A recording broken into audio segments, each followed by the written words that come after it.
Welcome to GovCast. I am your host, Managing Editor Amy Kluber. Today we're diving into the Army Cyber Institute, the Army's think tank, with Academy Professor Natalie Vanatta, who also leads a national cyber protection team. The Institute is a national resource for anyone in or out of government to build intellectual capital and expand the knowledge base for effective Army cyber defense and cyber operations. Somehow, as you'll hear, graphic novellas come into play. It's true. Let's hear it. Natalie, thanks for joining us on GovCast. It's nice to have you. Super excited. Thanks for inviting me. What is it like working for a think tank? The best experience ever, because I just get to think every day. I get to use my experiences and my expertise, my time in the Army, my time in academia, and I just get to think about the future and what we need to be doing today in order to create a better future for tomorrow.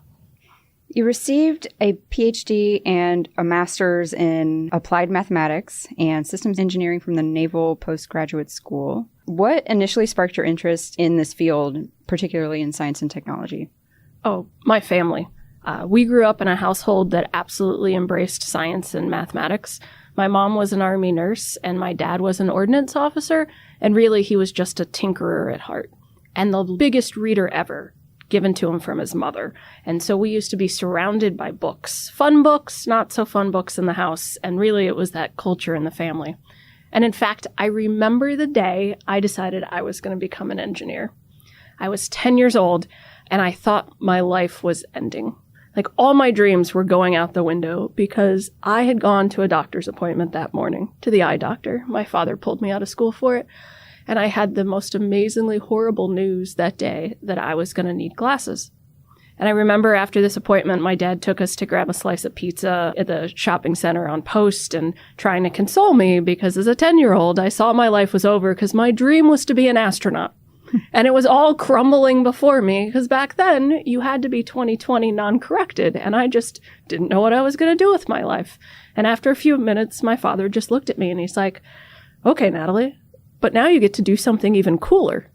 And I just looked at him. I'm like, what in the world could be cooler than being the pilot of a shuttle as an astronaut? And he's like, but now you can be the flight engineer.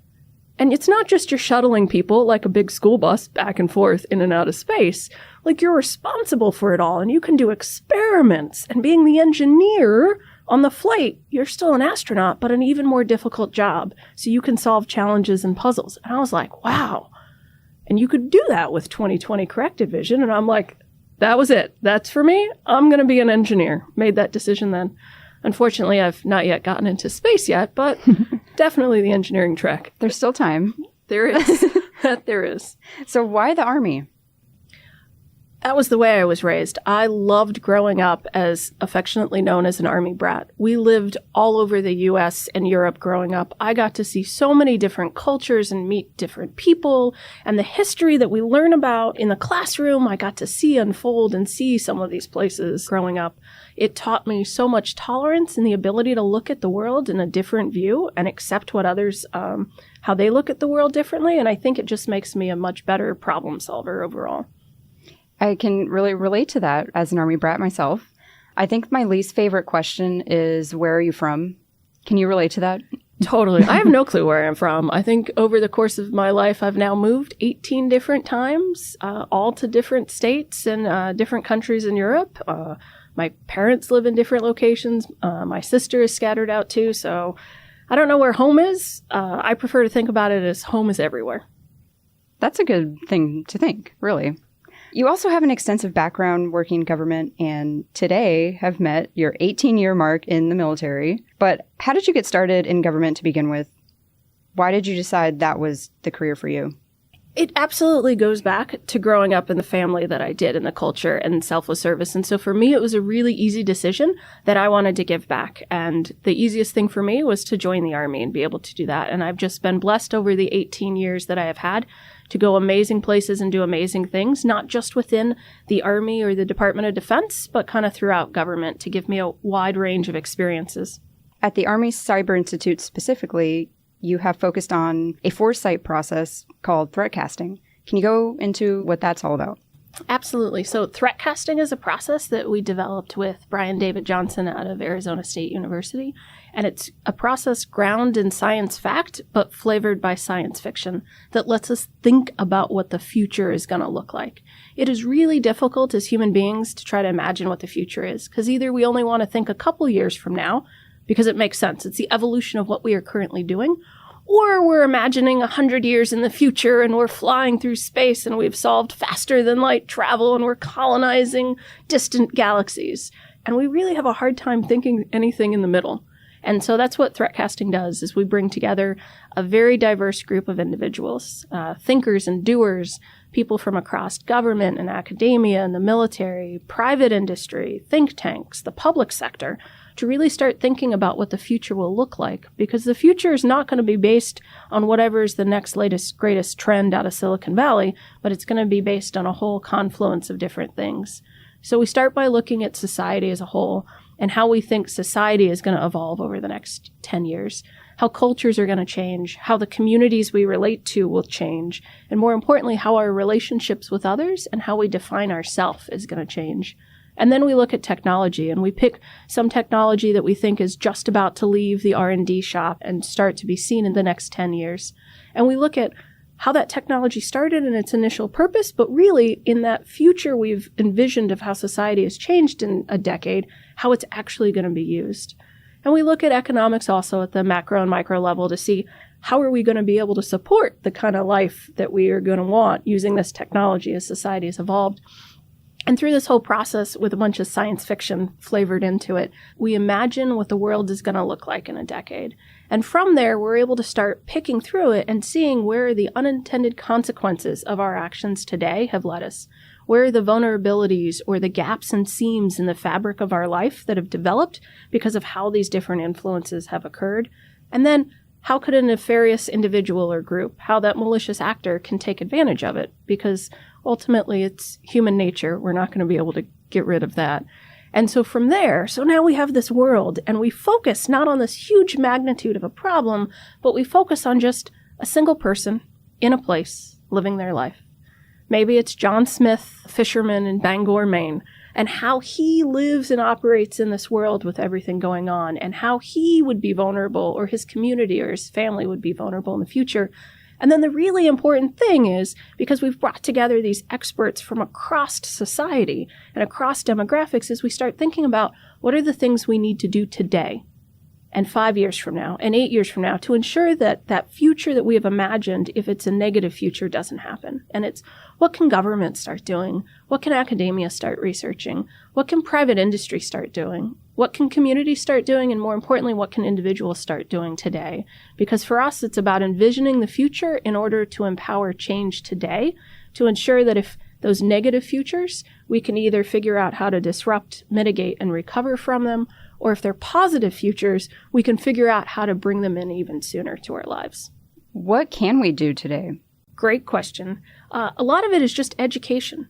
I think at many times the mass media gets stuck on a hype word or stuck on a trend, and at times blows it out of the water. And for folks that are potentially not as technologically savvy or enjoy technology as much, it becomes a scary thing instead. And I think educating yourself and educating your family and educating your community goes a long way to getting us prepared for what the future will look like.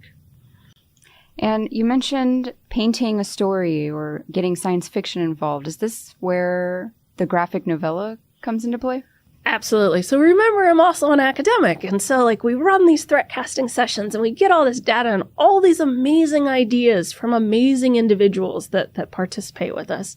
And so we put it together in a report. And so we take all that raw data and we sit with a couple futurists and we turn the crank on it a few times and we get all our facts straight and we show all our proof that this is truly could happen and how these things could actually help. We model the future. It's super excited. We put it in this big technical report. It's 200 pages with all these footnotes, and it's glorious. And I publish it, and I'm not even sure my mother has read it. And so remember, we're trying to empower individuals to change. And so I'm okay, well, this is good. I'm an academic. This is okay. So we started writing pieces for academic journals, 20 pages, packed full of good information. And, who reads academic journals? Well, fellow academics. And so that's not really getting to the larger society problem. And so we wrote in some trade journals, and I'm like, this is great. It's like 6 pages. There's pictures. And people started reading. But then we decided, how do I capture people's attention to give them a vision of the future, to really inspire them, not necessarily to think about how I would fix things, but to inspire them to think about how they would want to fix things. And that's when we came up with the idea of graphic novellas. So short comic books. We're calling them graphic novellas because we're all adults here, so we can't call them comic books anymore. But that we use in just 4 pages, working with some really amazing science fiction writers and some graphic novel illustrators that worked for big name companies to help us give that story in a mere 4 pages of pictures that people can read to put them in that future, and then followed by a afterword and a forward, really giving them the questions that now we want them to start talking about. And we have found that has been a great success, that people really enjoy that, and it really stimulates conversation amongst their peers and amongst their organization to think about what play they could have in either ensuring a negative future doesn't happen or helping to enable the positive futures to happen. And of course, if that's too much, if that just takes too much time, flipping the page 3 times and looking at pretty pictures, we also turned a couple of them into animated movies. So we animated them. So you just have to go to YouTube and hit the button and it plays. And 3 minutes later, you also have the experience of this future that we're thinking about. Wow. So paint a picture for me what some of those look like. Well, in one of our threat casting sessions that we did, we really focused on the supply chain and how we think in the future that maybe supply chains could be weaponized against us.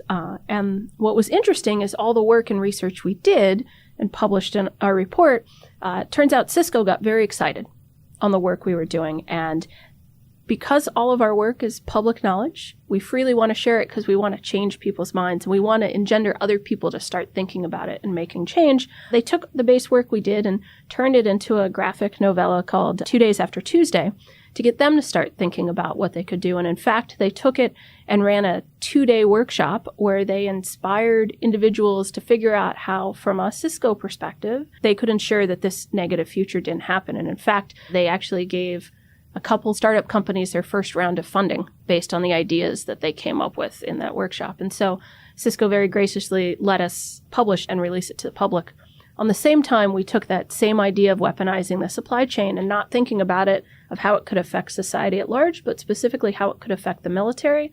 And we created a graphic novella called 10-25-27 as a day to remember, to show both sides to the coin. Because really, the challenges we are going to face in the cyber or the digital domain over the next 10 years are not solutions that any one organization or one community can solve. It's going to take all of us looking at the problem and working together to do it. And so this just enabled us to show it's the same problem, but this is how it might look to different people within society, but it is ultimately the exact same problem we all have to solve. What are some of the agencies that are working with the Army Cyber Institute on some of these things? Because you mentioned the collaboration is that important. Who are some of your existing partners? So we have partners across academia and also across the government that have worked on threat casting with us. We've also done threat casting with different organizations. Obviously, from the Army Cyber Institute perspective, we're really focused on the threats and the challenges we're going to face in the cyber domain in the next 3 to 10 years. But we've also worked with other government agencies to use threat casting and show them how it can help on their problem set they're looking for. And as your position as a professor, you kind of have a lot to do with teaching some of this stuff to people who are just getting into this field. How important is the workforce here in educating them on how important cyber protection is? I think it's a challenge we have across a government and across industry in general is educating folks on why this is so important and that these are not just silly rules that some IT geek with glasses sitting in the basement came up with just to make your life more difficult, that there's really a reason why we do it. And I think part of that is a failing on our side, on the IT, the cyber industry, is that we don't explain well. We just say, hey, user, you must do this. And we don't care how it affects your effectiveness at work or your efficiency. We just tell you to do this. And we don't take the time to explain a little bit of why. And that's because it's absolute failing on our end. Because I think many times we just assume, well, we're just so wicked smart. we're just so uber cool, and the rest of everyone, well, they're not as cool as us because we've set ourselves on this pedestal because we are cyber professionals, right? And we're the cutting edge and bleeding edge. And we sometimes make this assumptions, well, users are just dumb. They wouldn't understand it. So we're just going to tell them what to do. And so I think where we really need to go forward is educating everyone on the reason why we do things. And more importantly, from a technology perspective, right, as we look at the next generation of technology and what's happening, I think as designers, as researchers, as scientists, as engineers, what we need to be thinking about is that the human has to be first. When we design technology and we race to market because we had this really cool idea and we want to get it patented and we want all the credit of this next cool thing that's going to take off, we don't stop and think about the human, the user that's going to do it. And instead, when we start using that technology in a different way than was initially engendered as an idea, and all of a sudden that opens up these vulnerabilities and these security gaps, we just expect the human to change. We expect society to change, right? We tell the human, don't click on that link in that email you don't know. Bad human for clicking that. Instead of understanding it's human nature, we're not going to change that. Instead, we should think about designing policies and designing processes and software and hardware that embraces the fact we're not going to change human nature overnight, but how can we protect ourselves instead? What kind of technologies are at play here that could perhaps fill some of those gaps? Great question. I hope there's technology coming out shortly. I think part of the problem is there's just not enough of an emphasis on that's important. It is really where we struggle to actually protect ourselves. And everyone is focused on, well, what's the next great thing coming along? And I think what it's going to have to take is a complete mental shift as we think about the value that we have started to place on technology, because technology truly is disruptive at the moment, and we're not used to that. If you think about how technology has changed, right? So if you look at electricity, from the time that was an idea to the time it was in commonplace in middle America houses, decades and decades and decades. So we were able to go with it. If you think about the microwave, from the time it was just an idea to the time it was small enough that it was in everybody's house, and therefore it was going to influence and change how we as a society and a culture lived, because we had these other options on how to prepare food and the types of food then that we started to eat, that's about 25 years. If we look at the smartphone, from the time it was an idea until the time it was in everybody's hands, revolutionizing how we receive and can do information, that was about 7 years. Social media, from its idea till it's in everybody's hands, was about 2 years. And so the problem is that the span of how technology goes from idea to the time it is embedded into our society and is changing us as a community and as a culture has shortened so much that it all becomes very reactive. There's no time to think and plan for how we do this safely and how we protect ourselves in the cyber domain. And that is the struggle that we are in, and the fight we're in right now is staying up with the pace at which technology is being adapted. And that's why I would say technology today is disruptive, not because of what it's doing, but the impact it's having on our lives and our inability to stay up and keep pace with ensuring that we're protecting the human and society as we roll these things out. So in addition to threatcasting, or maybe it's a subset of it, what are some of the projects that you are tackling as part of this currently?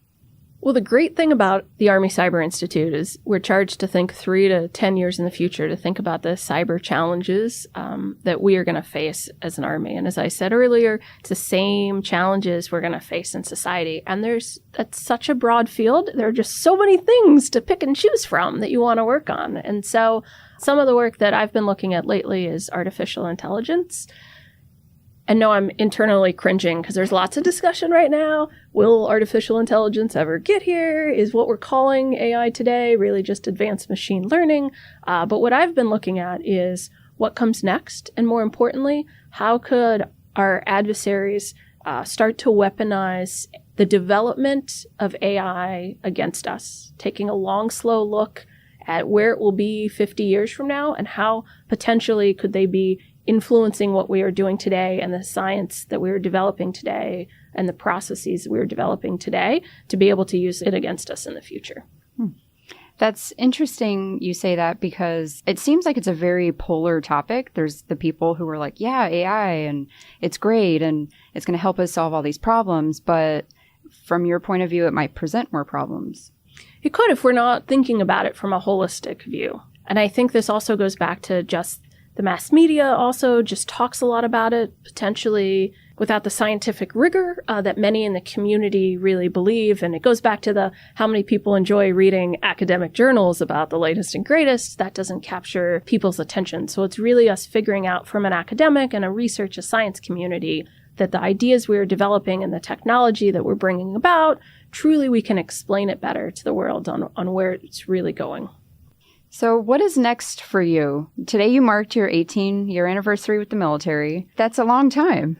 It is, but time flies when you're having fun. And I have had an amazing 18 years so far and plan to have a few more at least, definitely, as long as the Army needs me, because I've just been truly blessed with this career of not only being able to operate at tactical, strategic, and operational levels, doing a job I love, working with some of the most amazing men and women out there to accomplish our mission. But also then the Army has given me these, I will say, breaks to be able just to pause and think about it all and to work in the think tank that I'm currently part of to figure out how to use all this expertise and experience I've had to think about where we need to be going in the future. Well, thank you for joining us, Natalie. This was a great discussion, and I am very much looking forward to some of your projects that you're working on in the future, and I'll probably have to go check out some of those graphic novellas and Please videos. do. They're totally awesome sauce. And more importantly, I'd ask you as you take a look at them and read them and think about, well, what does that mean for you? And how would this change your life? And more importantly, what could we start doing to ensure it doesn't happen or happen? And I would love to get any of that feedback. Great. Thank you. Thanks so much for inviting me. GovCast is a production of Government CIO Media and Research. For more podcasts, head to governmentcio.com/podcasts. GovCast is produced and hosted by Amy Kluber. Edited by Chris Edwards.